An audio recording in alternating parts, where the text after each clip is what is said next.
Good morning. Good morning.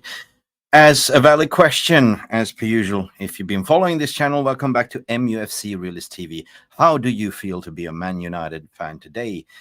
I mean, we're talking about yesterday's game, 1-1 in isolation. Chelsea rocked up to Old Trafford, and a lot of you fans thought that we were up for a battering, but the way Ruud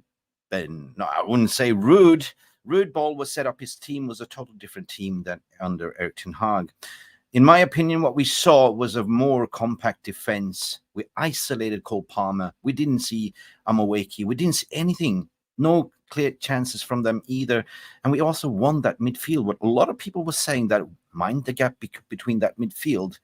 This setup with Ugarte and Casemiro there worked fine. But, however, this game in history is always a game where you win by margins. You win by one goal, or it's going to be a scrappy game. It was a little bit of a dogfight there. It was a little bit dirty game from Chelsea, and the referee was really, really poor in his decision-making. He was too happy to blow the whistle and give cards away, and you know what I mean. But anyway, I'm here to discuss the social media rage, and we've seen this script before. We seem to build up a manager and tear him down later, 1 year later. We seem to always look for heroes to become villains. And this time around, it's been Rashford, it's been Harry Maguire, it's been Scott McTominay, and now the fans are turning on Alejandro Garnacho. It is what it is, and it is kind of a little bit disgraceful, in my opinion, as he's a young player still trying to develop. So therefore, we're going to have a conversation. We're going to look at the post-match reaction show and interview what actually the gaffer said, what's been said and done in the social media and all that jazz. Guys, you know what to do as per usual. This is Man United. This is the club that everyone likes to slag. But at the end of the day, it gives you a little bit of a headache. You know, where are we heading as a fan base?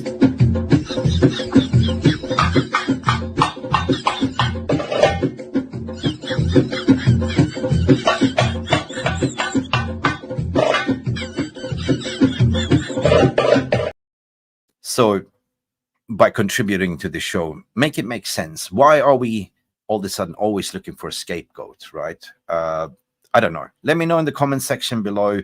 And don't forget to do one thing, like and subscribe as per usual. That's what we do here. We like a little bit of a likes because that helps us grow in the algorithm. And good morning to you. Hope you're having a nice fresh of espresso. I do have some esteemed guests coming in eventually as well.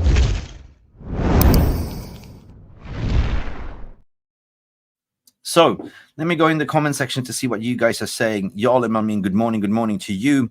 Garnacho is young. He's lucky to get another manager and like Amarin into the club now. Maybe he can turn him around into a player who actually do not shoot from impossible angles. Guys, I'm going to take a pause here. I'm going to invite Sal Warner to this stage. And let's do it right now. Let's do it. I'm just going to share the link with him right now. Wait a minute. It's got a lot of things on my mind. I'm just going to type to Sal that he is welcome. And Mark Nurse is calling me as well. Everyone wants to get on the show. Hang on. Hey, Mark, how you doing? You're alive. You are live. I'm live right now. So if you want to jump in, come in. We are waiting for you, Mark. You're jumping. Brilliant. See you later, Bruter. Anyway, big up everyone. Like, look, again, sorry for the disruption, guys. There is Monday morning. It's not really Monday blues. It's not Chelsea blues. I want to talk about this game yesterday because at the end of the day, I thought it was a total different Man United team set up. There was fight, there was determination, there was mid block. But the only thing that didn't work, I mean, defensively, we were solid, rock solid. Lisandro Martinez almost got a lucky away with the VR, got a yellow card. But Lisandro Martinez in that system is amazing. De Ligt, amazing. Mazarawi, the man of the match warrior, right? The midfield works well. Finally, we see an Ugarte that Ten Hag didn't favor, but was given minutes yesterday, playing alongside with the Casemiro. And the front line, Bruno Fernandes does what Bruno Fernandes do best, create chances, but he didn't really create the Hollywood passes. And young Højlund hasn't really been developed either. Struggling in this team, not getting service, but his hold-up play is strong as an ox. But on the other hand, if we're talking about Rashford, it's been received a lot of critics, and Garnacho also. We're not really firing on all cylinders. We're not really scoring goal opportunities. But to go in social media to give young players the big and to say that you are a disgrace, you're garbage, I'm not having it, right? I'm not having it. I will just start with Rashford. Right, Rashford has gone over 6 different managers in his career, and ever since he's broken through Louis van Gaal, nobody's really coached him, not really properly. The development is, I call him Centurion man, because every second season he has a spike, and the next season he's down. Right, so we haven't really have a proper development within our players until now, when we actually appointed a head coach. Now, the difference between a head coach and a manager is miles apart. A manager is pretty much managing the whole coaching staff and the team and make sure that they are ready for the game, but they're not really involved in training, right? That is the responsibility of the assistant managers and coaches. Ten Hag, when he came in the first season, he was heavily involved. I saw him in preseason in Bangkok. He was giving punishment. He was running with the team. He was setting an example. But the second year around, that all let go, right? Now we have Ruud van Nistelrooy, which is a more of a 13 player on the sidelines. You can see that he's more involved. But the thing is, with Garnacho yesterday, I've seen a lot of comments. Yes, we wasted a lot of opportunities. Bruno wasted a lot of opportunities. But in a game like this against Chelsea, it is very, historically speaking, we don't get many chances when we play each other. It's like 2 boxers going in the ring for 12 rounds and just jabbing at each other. But who blinks first will get knocked down, in my opinion. The fact that we set up defensively strong, we set up a mid-block, we won that midfield, we didn't see anything on Cole Palmer. Enzo Maresca trying to put him on the left, trying to put him on the middle, didn't have answers. First half, he put in Cucurella as a weapon. That didn't work either. Okay, Cucurella was running, but we stopped him. So in isolation of this game, a 1 point is 2 points dropped. But a lot of you thought that we were getting battered. In an informed Chelsea team, cooking under Enzo Maresca, and a Man United team that has been up and down, a very poor season, a 1 point is not bad in isolation. But we could have actually won this game yesterday. Looking at the XG, looking at the goal opportunities missed, Garnacho, I think he missed 3 sitters. I mean, Bruno Fernandes was driving the byline, did a cutback, open goal for Garnacho, and unfortunately the ball bounced and he misplaced it. There was another opportunity where also he tried to do a worldie and the balls just sailed right over the crossbar. Sometimes in football, it's all about margins, right? You can coach attackers to strike, to be clinical. But in football, sometimes it's all about margins. It's all about how the ball bounces and how it gets to your feet and all that stuff. So it was kind of one of the games yesterday that it was frustrating to watch, especially when you go 1-0 up with Højlund getting his first opportunity actually and get fouled. And there was a clear-cut penalty and Bruno Fernandes buries it in the left corner. And then 5 minutes later, again, we concede a goal on a corner, set piece. But again, if this was an open play and we conceded that mistake, I would sort of say, yeah, that's not good enough. But on corners is so difficult and unpredictable, right? We saw that Chelsea like to set up a tactics on corners. They like to gang up in a cloud, in a sort of a lump, and then when the corner is kicked, they spread out. Now we did defend, but we did defend it in zonal marking, which is not good enough. We should be a man-to-man marking. But the ball bounced out, and beautiful strike. You can't take that strike away from Casado, and there was Onana was chanceless in a way. So we played 10 games at the moment, 10 games. And the Premier League table, I mean, it's not that bad. Really, it's not that bad. If you look at it in isolation, I mean, I speak about isolation. It's early yet to say, you know what I mean? I don't look at 13 points at the moment. I'll look at the points tally here, right? We are 12 points, okay? Yesterday could have led us that we will jump up to 7 or 8. But the fact is that Chelsea drew means that they're above Arsenal on 18. And why is nobody talking about Arsenal's poor season either? So in retrospective, we are 6 points away from top 4.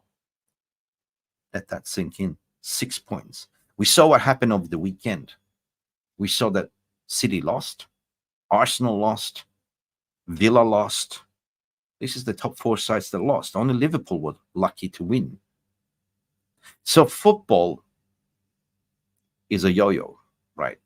And I do expect that a lot of these teams will drop point. And big up to Nottingham Forest, by the way. They're sitting 3rd in the league. That's impeccable. 3rd in the league.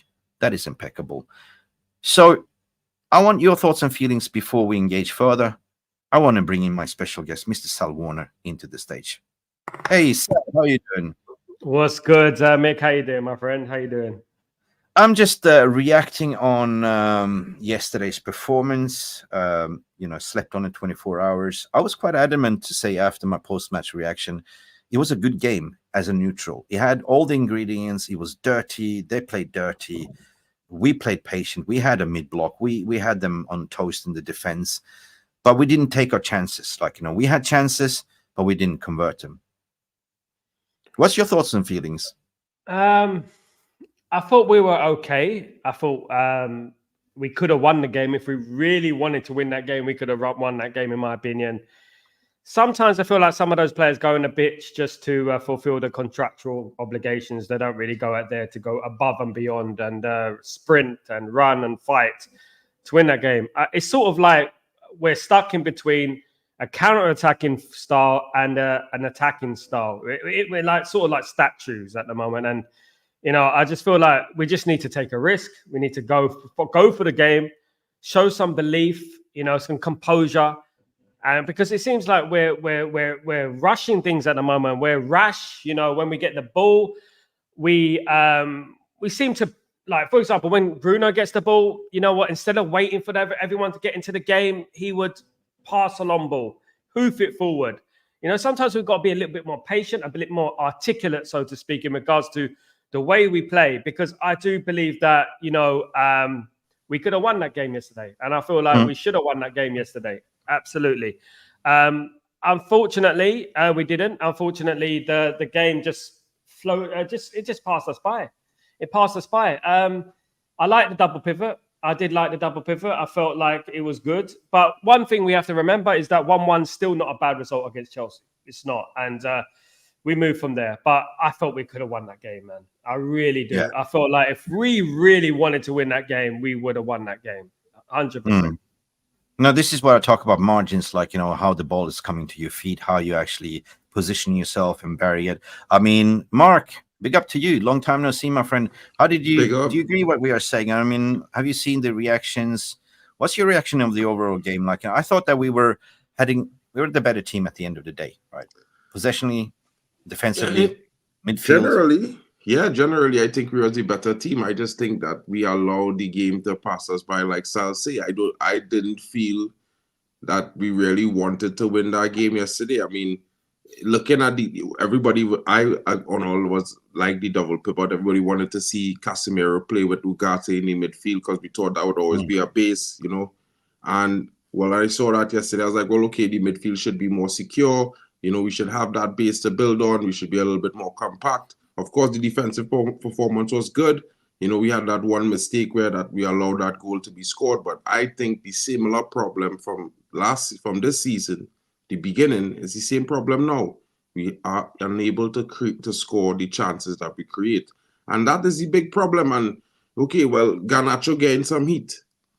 Understandably so. Last season, he get the same heat after the first 2 starts of the season. And he didn't score. He missed chances. He got the same heat.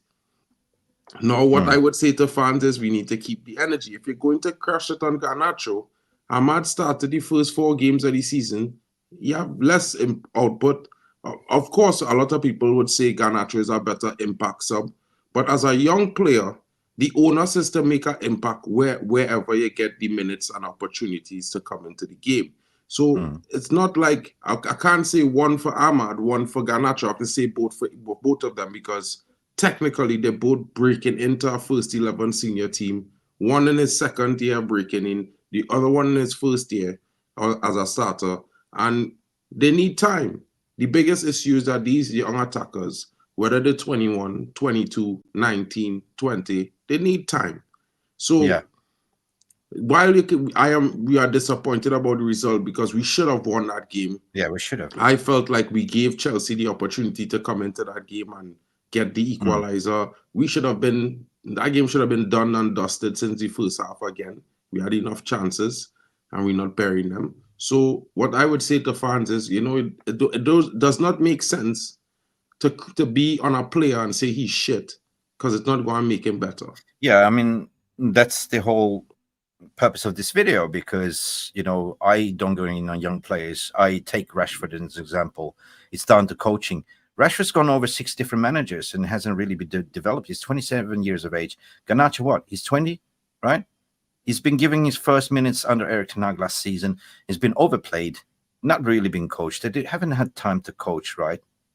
And there's been moments where Garnacho's been coming in from the bench, scoring the decisive goal. He did a world against Wolves, the bicycle kick and everything. And all of a sudden, I can't really wrap this head around with our fan base. It's like we seem to build somebody up only to tear them down, always. The same thing, same people does that with the managers, with players. I just don't get it.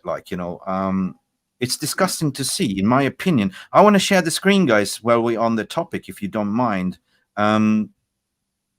If you don't mind, I will do that because I will go over some social media reaction comments. Not going to mention the names, but Ruben Amorim, your first job is to bench Garnacho, please. Begging, please. Okay?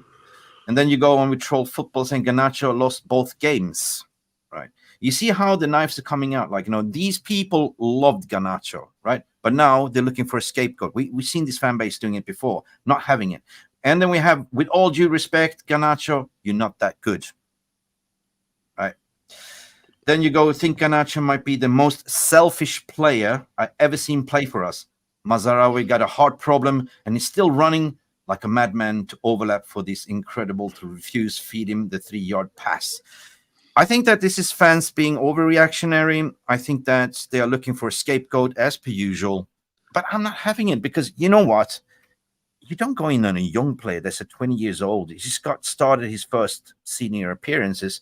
But yes, there was an instant where Casemiro were giving him the seniority bollocking for not tracking back. And that is what a senior player should do because you learn from the senior players on the pitch as well. But there's levels of criticism, which is constructive criticism, but there's also application of how you're actually being managed on the sidelines. What's your general thoughts and feelings? Let's start with you, Sal, first before I go to you, Mark. I think people have got short memories, number one. Without Garnacho, God knows where we'll be this season. Scored 7 goals this season. He's our top scorer. I mean, for a 20-year-old to be our top scorer when there's senior pros in that team and they choose Garnacho to criticize, you've got a man who's 27 years old who can't even cross the ball, can't run, can't create, can't score, and he's not getting criticized. This is the problem with the fan base. That guy's 20 years old. These guys need to rewind the clock, right, and go back to Ryan Giggs' days. Ryan Giggs used to get booed at Old Trafford. Yeah. People used to get frustrated with Ryan Giggs, because he was young. He's going to make mistakes. That's football. When you're young, you're inconsistent. Kobe Mainoo's inconsistent. And that is what you have to appreciate. And these so-called fans who want to jump on a young player like that, the guy who scored one of the best goals I've ever seen last season. Do you know what I mean? I mean, come on, man. I mean, no wonder. Sometimes I feel like we don't deserve success, bro. I mean, the way we're going on. I mean, I'm saying we are lucky to have a player like him. Yeah, you know. Argentina and knowing that Real you know how many Madrid players in Argentina. No, let me just remind you, you know that Real Madrid is sniffing around the corner to get him, right? I mean, listen, Sal, I kind of agree with Sal on this one, right? Because, you know, it's funny. It's funny for me how we turn on players, you know, a 20-year-old. Like, bro, like, I don't know about others, right? But Garnacho will make mistakes. It have nothing to do with coaching. Nothing. Ronaldo was the same. Like, we go back. Like, we roll the clock back to Ronaldo first 2 seasons, brother. I don't know if them never watch United, right? But in Ronaldo first season, you know what the newspapers used to write back then? It had no social media. It was newspapers. You know what they say? Trick pony. You know, only tricks and flicks. One trick pony. You understand? Yeah. Ronaldo first season make more mistakes than Garnacho in these 2 seasons we see him as a starter. Ronaldo, but the difference is we had pros who would hold Ronaldo accountable, right? Now, the manager, I'm not blaming him for the mistakes of players missing goals. Some of these things is mental. Is mental. Some of these things is momentary. When you're in front of goal, these things happen. But these are young players. Well, if it's Marcus Rashford, bro, I would be blowing my lid off missing these chances. You know why? He's 27. He's had 9 years at Man United in the senior team. 9. This is season 10, right? So he is the guy who more responsible to bury those chances. Garnacho is a young man. It's the same thing with Ahmad. I don't understand the fans' hype of Ahmad, but I don't think he's a bad player. I think he should develop. He needs to come in, deliver, make his impact. Whether it's as a starter, as a sub, he should not be complaining. He should be happy with the minutes he's getting and earn. You have to bench someone. Literally, this is how football works. A young player coming in the team has to bench someone. And if he doesn't get to that standard in the first season, he might get to it in the second season. If not, then they might be moved on or might go on a loan. But this is how it works. We have to be a little patient with some of these youngsters. Yeah, it's a valid point. Stephanie Griffith is saying 9 Premier League goals, Garnacho, 2 Rashford, Højlund, Ahmad, Zirkzee, De Ligt, Bruno, and Casemiro, all 1 each. Now, you both raise a valid point. I mean, it's valid to give a 27-year-old critic, right? But not bullishing critics, because you've been around in the squad for over 7 years or 8 years. You know what I mean? Garnacho's second-year season.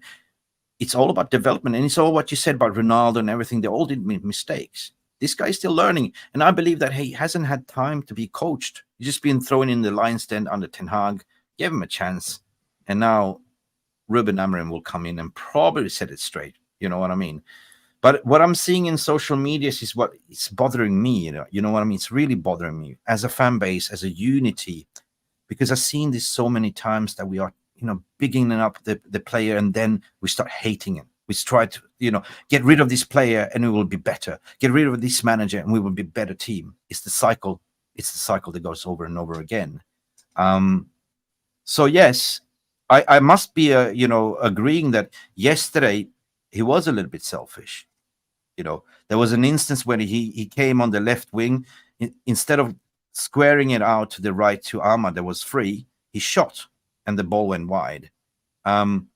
But also in the instance where you're actually shooting or when you're actually lining up the shot, it's all about marginal, like, where the ball is going to land up in your feet. You can't control where the ball is going to bounce. That cutback back pass from Bruno, he totally shanked it. That was an open goal. Yeah, that's criticism. But you also got to look at how the ball is coming to your feet as well, right? But I'm not taking this shit that we are attacking our young players. And number 2 that are now getting a lot of stick, a new signing, is Zirkzee. What's your thoughts regarding Zirkzee? I mean, fan base are really, really, really turning on the screws on Zirkzee. Is it a mistake that we sign him, or is it still, give the boy time to sort of get into this team and to the Premier League? Zirkzee, I mean, he does need time. but one thing you don't get in at Man United is time. Too much time. You need to show something. At the moment, he's not showing anything. The first game of the season, he scored us a goal, so we appreciate him for scoring a goal. Let's not forget, he won us a football game. We haven't won many this season, and defeating Fulham was because of him. You know, otherwise we would have drew that game. And but one thing I would say is that I just don't think we're utilizing him the right way. I don't think we're playing him the right way. I don't think he's a striker. I think he's more of a creative player who could play behind. I do think he's a little bit slow. Fabio Capello said it the other day. He said in England, you don't get the same time as you do in Italy on the ball. So he's getting the ball. He's having a look around. By that time, he's lost the ball. So he just needs to get up with the pace. And once he gets up with the pace, he's 23. I'm not going to write him off. You know, he might turn on to be a class player. We don't know. You know, he might do. And we'll be regretting it. So I just feel like we just need to be a little bit more patient. Amorim's going to be a big one because obviously, you know, the formation he plays with the two number 10s kind of thing. I mean, so we'll have to wait and see.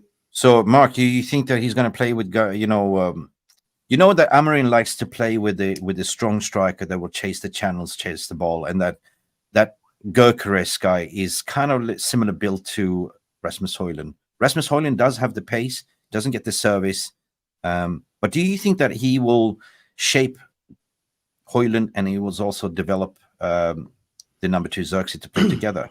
I mean, what's your thoughts on Zirkzee, and do you think that he deserves the criticism?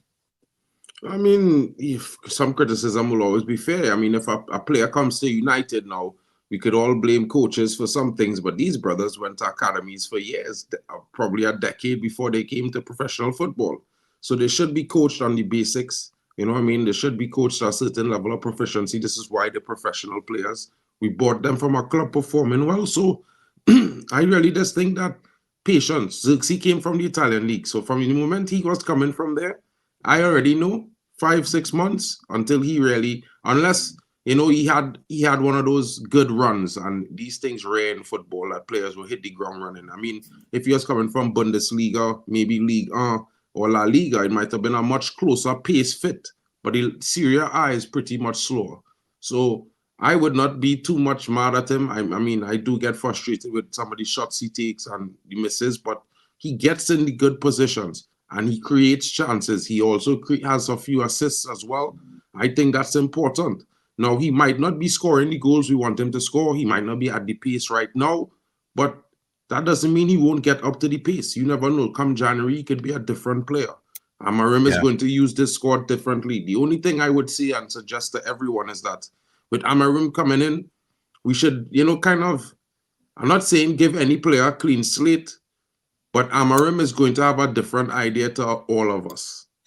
It will have players that might be converted and might be used in different ways, and we just have to be open to whatever he does until the season finishes. I just want to put a placeholder on Amorim and what people are expecting or fan base expecting. It's like media is bigging him up, fan base are bigging him up. Already, he hasn't really set the foot yet. So be calm and patient and let the boy come in the international break and set up. But I have a placeholder, and I want to read Jarle Malmin's comments first before we close that Garnacho chapter. Basically, Jarle saying Garnacho works hard, he gets into the positions, but he also has flaws. He has tunnel vision, and he does shoot when he should. He does shoot when he should have passed. I hope he learns to become a complete player under Amorim. But this is coaching. This is application, right? It's down to coaching. This can be coached, 100%. This can't be disciplined to say, look up, have tunnel vision, instead of shoot, pass. But if you don't shoot, you don't score either. So it's like a little bit of a double-edged sword, right? But I agree, you know, it can be coached. Regarding Amorim, and I'm going to run this by you guys. I've been thinking about ever since the summer transfer window. I've been looking at the players we signed, and I came to a conclusion in certain ways that these players were more club signings rather than Ten Hag signings. We saw that it was a strategical review. They were talking to different managers, and lately it's come out that the number one contender for this job was always Ruben Amorim. So I would say that did clubs sign Ugarte knowing that they might get Amorim in? because Ten Hag didn't play Ugarte. He said like he's not match ready, right? Zirkzee, as we said, if we look at Amorim's style of play, like it's more to play with 2 number 9s or 2 number 10s as well. Yes, Zirkzee, he's not out a number 9. He's more that will play that shadow striker, to service the striker, to link up the play. You look at the back line, we know we're going to play with back 3. Lenny Euro, right? A ball-playing centre-back. De Ligt to play in the centre, like commanding. And also what we didn't, Mazarawi, that was the man of the match, bundles of energy. So in the Amorim system, you need fullbacks, or actually wingbacks, that can run the pitch up and down, up and down, up and down. I think that a lot of people are mistaking that a wingback is a sort of a fullback. Wingback can actually be a winger. It can be Garnacho. It could be, let's say, Anthony Dos Santos. It could be, Ahmad. But they need to run up and down to defend the channel and keep a width. So is it a more of a me thinking that, well, in retrospective, did we sign these players knowing that we are going to get a first choice manager in sooner or later? I don't know. I don't know about that one. I just think that the players fit a profile that probably would actually be duplicate for 4-3-3 or 3-4-3. I think it's just a matter of they went for a coach who was stylistically similar. Could either play a 4-3-3 or 3-4-3. Amorim's system is slightly different. In terms of Joshua Zirkzee playing the 10, I mean, Joshua Zirkzee could play that role, but he's a lot different from stylistically to Goncalves or to Marcus Edwards. I mean, he's not as pacey as those guys, and his work rate is not as intense. Now, that could change, right? The same thing with Ahmad. I might see Ahmad playing a more mid-central role under him than a wing-back role, because Ahmad doesn't have that intensity to play that wing-back role. I think it will take away from his performance. So, I looking at it like what the players we bought this summer, they fit our profile. They could play expansive attacking football. And, we have enough centre-backs. Lenny Europe, he used to play in a back 4 most of the time at Lille. But I would see him as a centre-back. He could probably play in a back 3. He has the mobility and the class on the ball. So we see how it go. Yeah, fair enough. I'm going to pose a question to Sal as well, because a lot of Man United fans are a little bit concerned. Like, what? Are we going to play 3-4-3? Do we have players that fits the profile? And that's been the ongoing debate. So there's a little bit worrying sign. But these are football players, Sal. They've been playing football since they were children, right? They're just not playing 4-3-2-1 or 4-3-3. Like, they can play in any type of formation. So how do you see this panning out? Like, people asking, where's Bruno going to play? Where is Garnacho going to play? Where is Rashford going to play? Where is all these players going to play? I think only player that's played that formation is probably Harry Maguire. He plays for England a few times in the past. We played that under Louis van Gaal as well, the 3 at the back, obviously with Daley Blind as the wing back. But then, excuse me. You're welcome. Too many peanuts, mate. What I would say is, now I'm sounding like I'm a proper Neapolitan now. Listen, no, you know what it is, right? What I would say is that I don't care anymore about formations. I'm tired. I just want us to win games. Someone's going to have to be sacrificed in that formation, I think, because obviously you have more defenders, so you're going to have to move out an attacking player. I don't think we should play Rashford and Garnacho. I think they're too similar, in my opinion. I think we should play one of them. And we need people who fit the profile of Ruben Amorim, of course. And Ruben Amorim, this is the whole thing. He might not like Garnacho and Rashford. We don't know. I know it's a long shot, but he might not like that. He might want to bring in some of his own guys in there. Do you know what I mean? So I'm not a fan of the 3 at the back. I never have been. But you know what? It is what it is now. And I just want us to win football matches. And if it helps to win football matches and it works with Amorim, then so be it. It's a formation that hardly know any teams play anymore. I don't see it as much anymore. Don't forget that Erik Ten Hag did kind of play it sometimes. He did move the defender and start playing 3 at the back and stuff like that in transition and stuff. But we'll have to wait and see. But I'm a 4-4-2 guy. I've always have been a 4-4-2 guy. 4-5-1. That's me. But you know what? It is what it is. A lot of people are going to disagree with the three at the back. Gary Neville has already disagreed with it, saying, you know what, it's a difficult formation, blah, blah, blah. But as you said, the key is the wing backs. If we get the wing backs sorted out, I mean, let's say we got in a Frimpong or something who fits that formation completely, perfectly, someone like that, then yeah, as Mark was pointing out as well, Anthony can play a role like that because he's got that physical attributes about him as well. He can track back and he can tackle. Ahmad, I'm not too sure. Ahmad is, I don't think he can bomb up and down that wing, tackling. Yeah, you're right. The wing backs is something that he will definitely develop first. If you know Ruben Amorim, he likes to play with ball, with the ball carrying centre backs that will press high up in the pitch. But wing backs is an important part of his system and his success rate. But just want to sort of close off the Garnacho story. And because I ran a poll, guys, I want to ask you a final question regarding Garnacho in terms of his safety and his development. I know that we are kind of looking to probably in the summer go for a more experienced striker. We are heavily linked with Gyökeres, knowing that Amorim's coming in. Barcelona is looking at him.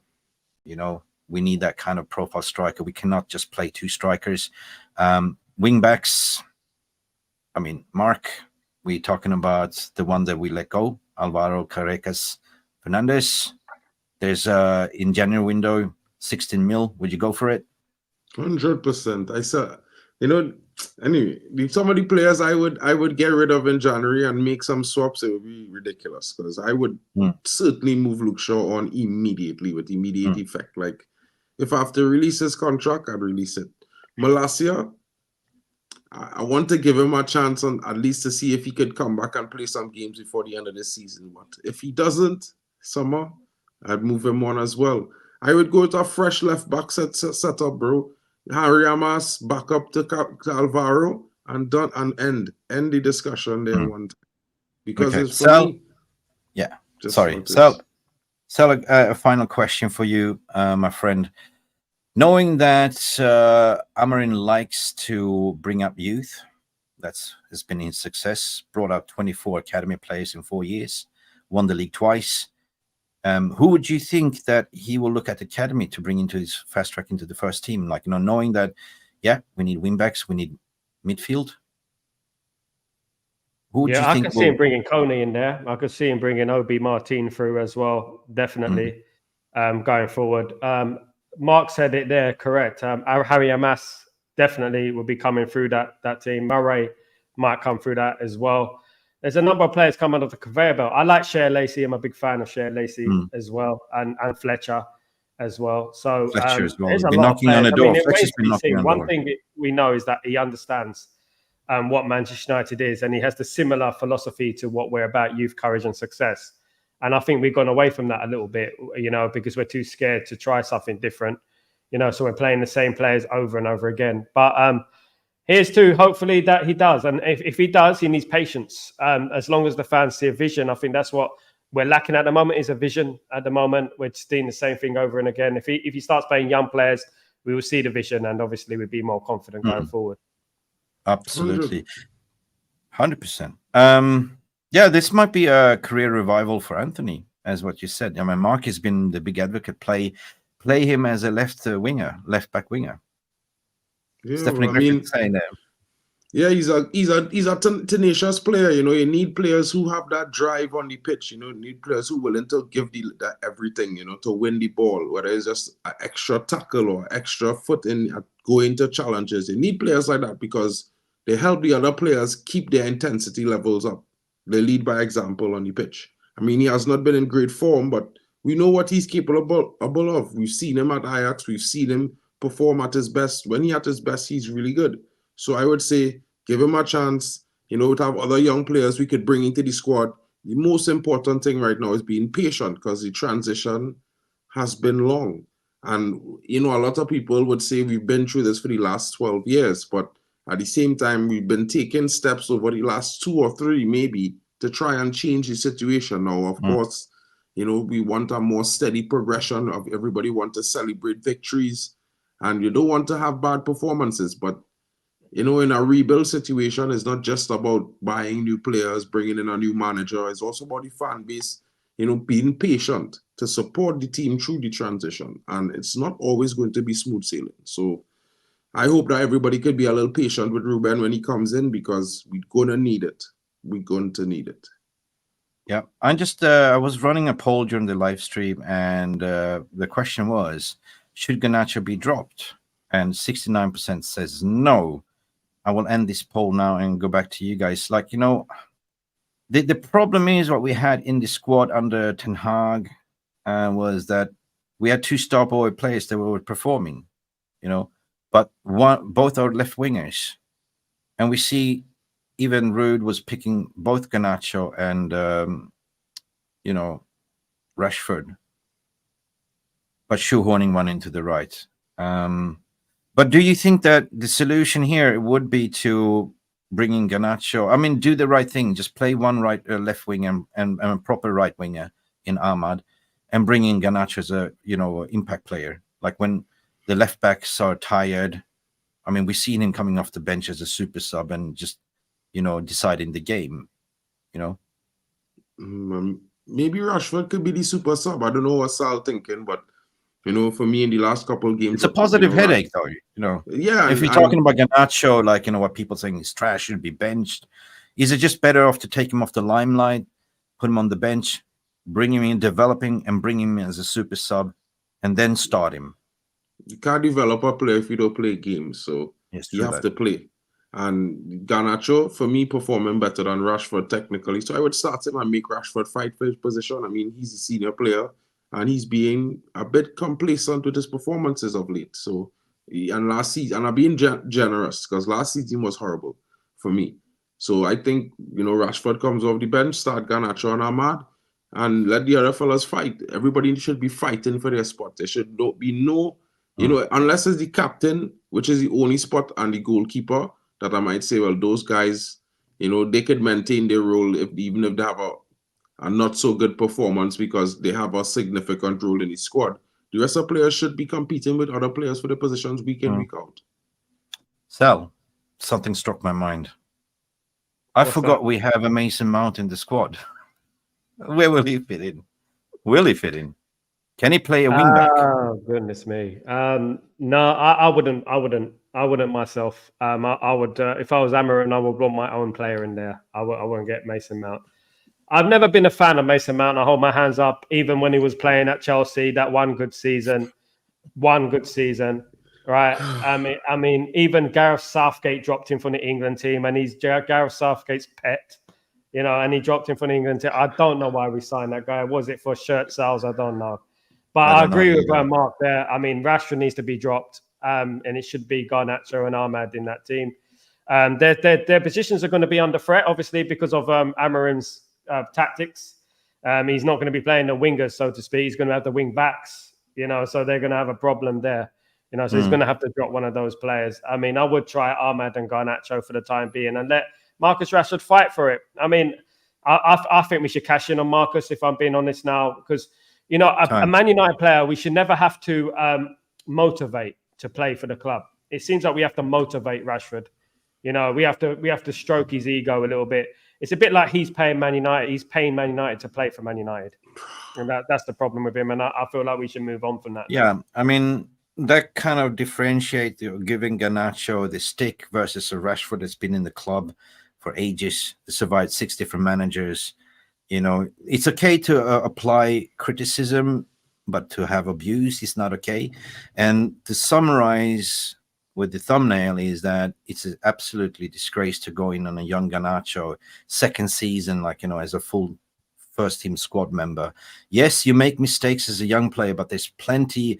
I mean, comparing to him and Garnacho, they're 7 years apart in development. So who's to say that Garnacho cannot be coached under Amarin? And Yolam Amin is saying that players that might be getting a chance from the academy, what Amarin will be looking at is Gore. Yes, I like Gore, Amas, Collier, and the Fletcher twins. I mean, Jack Fletcher has been there knocking on the door, sitting on the bench. He's a specimen in the midfielder, right? Mark, you know everything about the academy, so I want to hear your opinion. if you even want to see Wheatley to take over in the striker position.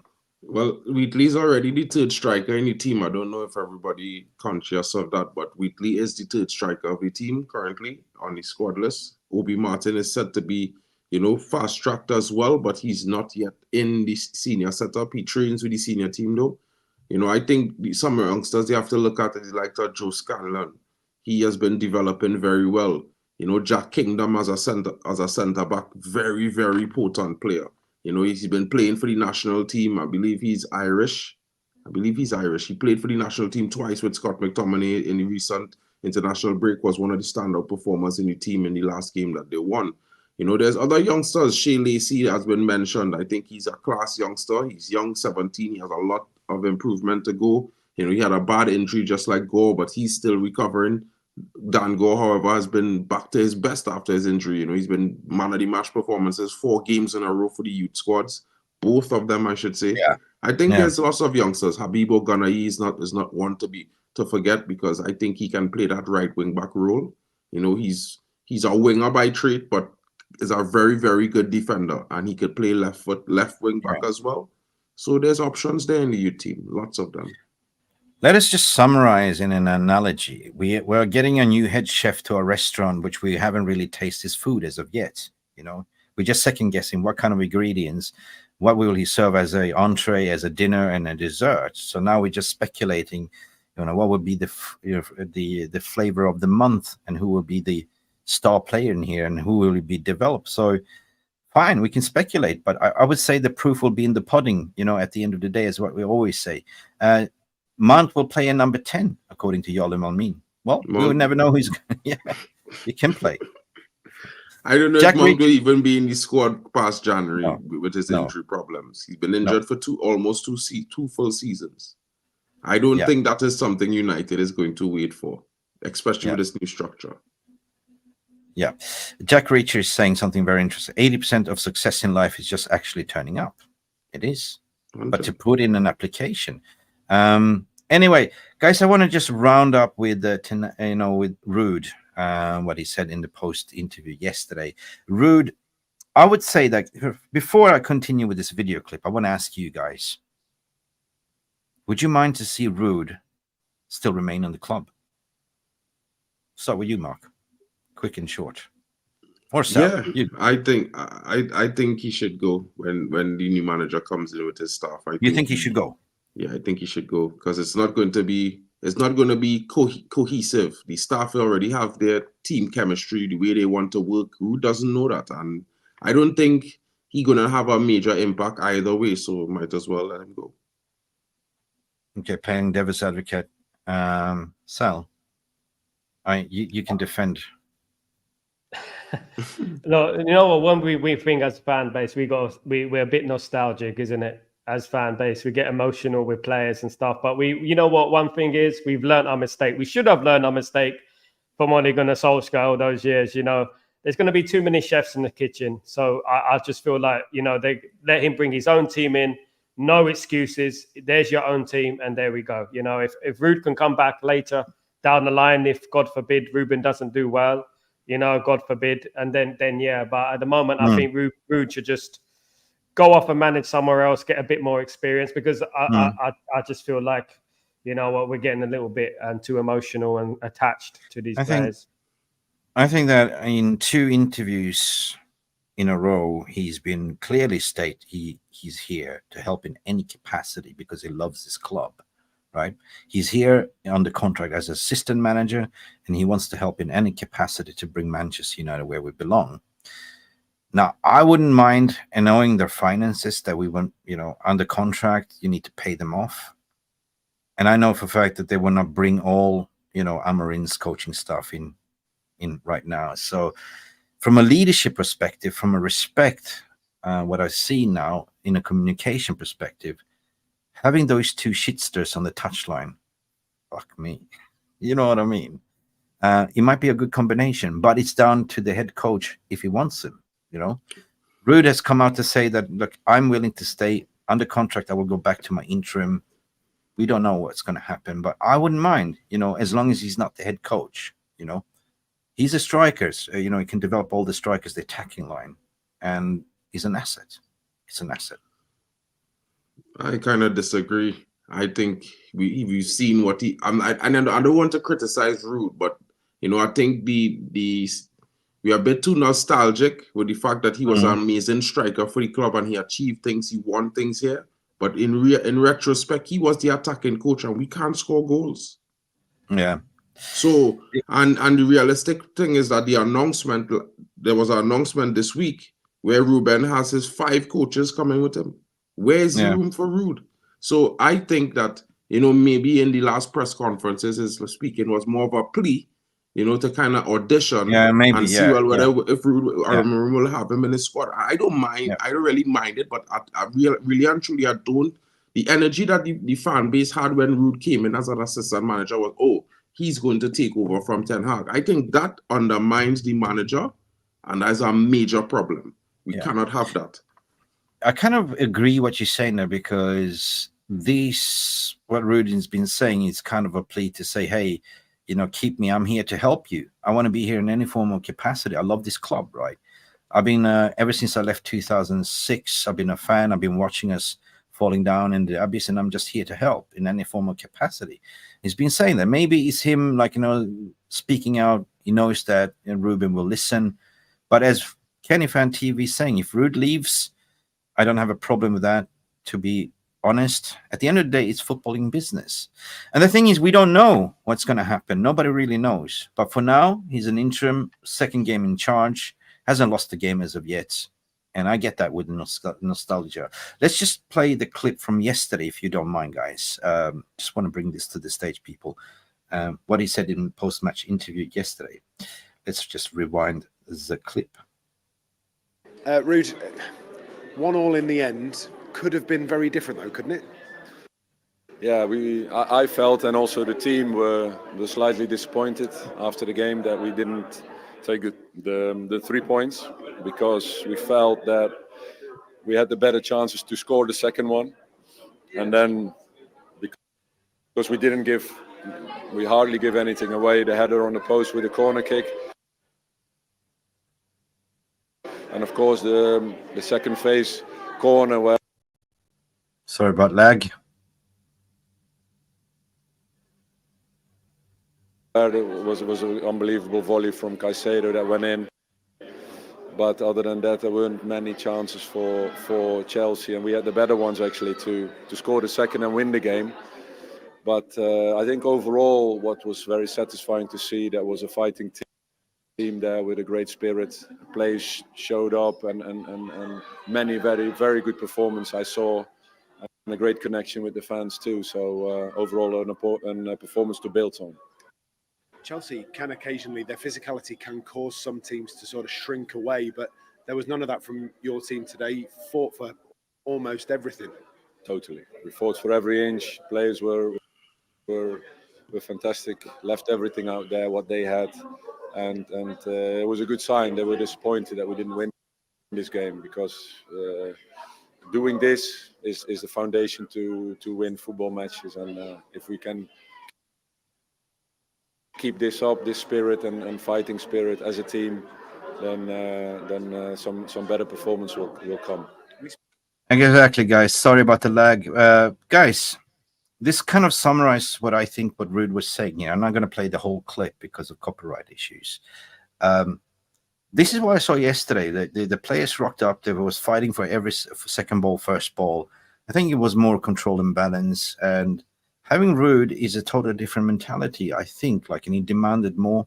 Do you see something different in the way Ruud was setting up versus Ten Hag? And the fans are on board, the players are on board. He's unbeaten as far as we know. Do you think he can win the remaining of the game? We're playing Thursday, and it's last game in charge before the international break. Mark, what do you say? I don't know. I feel like if I give my honest opinion about the game, it sounds pretty negative, to be fair. I think we played a lot of side-to-side football. It was a boring game to watch. It was something I hopefully we have a better game this week, midweek against PAOK, because I think we didn't create much chances at all. I think we were less creative than normal. I didn't like the performance yesterday. I do think we scored a goal. I think You know, I don't know. I'm confused by that press conference, to be fair. I just think we need to do better. Hopefully we'll win this midweek, but I don't like the performance this weekend. I think it could have been better. That's just my honest opinion. Yeah, we played a top 4 side that's doing well, and the tactics was spot on from him, I would say. Defensively, we didn't see Cole Palmer getting a sniff. You know, midfield, even what Jarvis said in post-match reaction show, we actually dominated that midfield. They tried everything. They even put in, Enzo Fernandez, didn't work out. So I think it was a good performance from Ruud yesterday, and 1-1 feels like, yeah, we dropped 2 points, but a lot of fans thought we would get battered with the informed Chelsea. So I think to keep Ruud, yes, sentimental, yes, but I think there is a leader that we need. We lack leadership, on the pitch and off the sideline. Absolutely. In regards to the performance, I agree with Mark. I don't think it was a fantastic performance. No, it wasn't. I think they had 54% of something like that of the possession the whole game. They were Chelsea were relatively in control of that game, and they could have won the game in the end. We should have won the game as well. But I really do feel that Man United could have won that game and should have won that game if they really. We should have won the game. Yeah, they should have won the game. Yeah, if they really put the effort in. I just feel like we were just standing still too much, side to side, standing still, not really penetrating the Chelsea midfield or defense. We made it easy for Chelsea, and we got to look at the way that Man City dismantled Chelsea, and the way Liverpool dismantled Chelsea. That's what we got to look at, and those are the levels we have to look at. Is that the way they? Fab still here, guys. Yeah, how they defeated Chelsea at Stamford Bridge. We need to look at that, and we're at Old Trafford, and we should be intense. Do you know what I mean? And we should be winning these type of games, in my opinion. Ruud van Nistelrooy, see with these press conferences, they're just such cliches, a lot of cliches going on, a lot of positivities. He's not going to say anything negative, obviously. He's not going to say my players are crap today. They could have done better. They should have won the game. I mean, I'm disappointed in them because he wants a job as well. So he's going to be confident and act like, things are positive and moving forward. Yeah, but Mark, I mean, do you feel that it's more positive vibes within the, the way we play and the fan base reaction? And I think you can isolate the game. Some people say it wasn't a good game. I thought it was a good game yesterday. It was a scrappy game. There was fights. There was people turning up. The only thing is that we didn't convert. We didn't score. We had an missed opportunity. We could have won the game. They could have won the game. At the end of the day, I see something more positive the way we are trying to build. And I don't know, man. The table right now, even if we got a win, we would not be more than 9th or 8th, right? We are 6 points away from top 4. Plenty of games to play. I think we're being real nice to Ruud van Nistelrooy, and I'll say it again. If he wasn't a legendary striker for the club and he won things at United, we would tear him apart. He made no tactical changes in the game. It was shit. We lost that game at home, played. Everybody says it was a good game. Chelsea could have beat us at Old Trafford when we should have been 4-0 up at halftime. You cannot tell me that we're watching the same game at home. We at home, and this man watching the game and changes nothing. Nothing in the game. Okay, everybody seems like they're smiling. Ahmad comes on smiling on the 78th minute, like 70th minute as normal, but he's smiling this time. Everyone's happy. And what is happening? Look at the last game we played. We win 5-2. Ahmad comes into the game, and everybody who comes into the game, all they do is take shots. And Ruud there is on the sideline not telling them, bro, pass the ball. We should have won against Leicester 9-0, bro. Okay. But everybody well, wants in summary, it's just an interim that's not going to make a lot of changes Exactly. until the new manager comes in. So we just have to wait and see. The positivity is here at least. But if we won the game, we will only be 11th still, gain 2 more points. We should have won the game. So we should be in 11th, regardless of if or we could have only gotten 11th. We should have won yesterday. We was at home. Realistically speaking, the gap is not so huge from 13 to 4. Like it's 6 points. That's what I'm trying to say. And football, it was 4. Yeah, it was. It could have been 4. Yeah, 100%. But now the Chelsea drew. They're above Arsenal, and nobody's talking about Arsenal shit performances as well. So, Man United, love them, hate them, adore them, never ignore them. That's what it is, guys. Listen, guys, I want to thank you so much. We are reaching 1 hour mark. Thank you for coming in. Any final say? What you think? Thursday, Europa League. Are we going to win? I'll be in London. I'll be in Manchester for the game on Tuesday. So. Yeah, wow. So jealous. You sell? Who are we playing? Pauk. Pauk. What the hell are they? Yeah, Pauk FC, Greek team. Greek FC. Where this young man is what's his name? Pelestri. Pelestri is at Pauk. Panathinaikos. No. It's this next one. Shola Shoretiri at Pauk. Shola. Yeah. We should be winning that game. It should be the first 3 points that we get in Europa League, and off we go. I feel positive. I think that it's too early to look at the table. Anything can happen in football. Like, the top 4 can change into Christmas. We'll see. But I'm not going to get giddy. I'm not going to be the manager. It's not mid-season yet. It's like it's only a quarter of the season barely played because we have 29 more games left. So for me, I was not pressured before. I'm not pressured. I'm not stressed now. I think we will grow into the season. I still have a belief that we will have a really good end to the season regardless. You know what I mean? I just don't have a guarantee that we're going to be top 6 this round. I do believe we will still win the Europa League, though. Listen, I think the Jarle Malmin has tuned into my head because I'm thinking the same thing. I have a sneaky gut feeling that this season is full of surprises, True. Man City lost, and Arsenal on the same weekend. I mean, there could be a lot of things happening with the 150 allegations charges in January verdict and stuff like that. So, yeah, it's going to be a lot of surprises, I would say. But there's nothing to say that the new manager comes in and gets the best tune and plays a clear identity style of football that we can turn this around and be in top 4. But I'm not going to be that person. I'm going to just take it easy, right? And I'm going to be bigging up this team, the players. We've seen they've been letting us down before. So, yeah, let's just see. All right, let's see. More sensible way. Anyway, thank you guys for coming in and this morning view. I hope you had your coffee. What is your plan for the rest of your day? I just gonna tune into people's streams today. I might do a stream midday, but I'm not too pressed to do a stream today because I feel like I'm kind of a little bit disappointed about the game on the weekend. Not that I'm mad we didn't win or anything like that. I just feel like the performance didn't really move me. We looked flat for the game, so I just kind of there. But I'm excited for midweek, on Thursday where we play Pauk at home. I think that will be a big game. I hope that we get 3 points. I hope the guys come out and be clinical in the game on Thursday. Yeah, because that would boost us up the table majorly. So. They're second in Greece. They're not that they're bad. Playing well. They're playing well. They're ahead of Panathinaikos and obviously the other Greek teams as well. I think who's top of the Greek league at the moment? They're ahead of Olympiacos as well. Next game is a must-win. I mean, we're playing Old Trafford. The crowd will be up for it. Mark, you will be there. Looking forward for that as well, guys. Until then, stay beautiful, people, and be positive. Listening to The Wind of Changes, like by Scorpion. That's a great tune.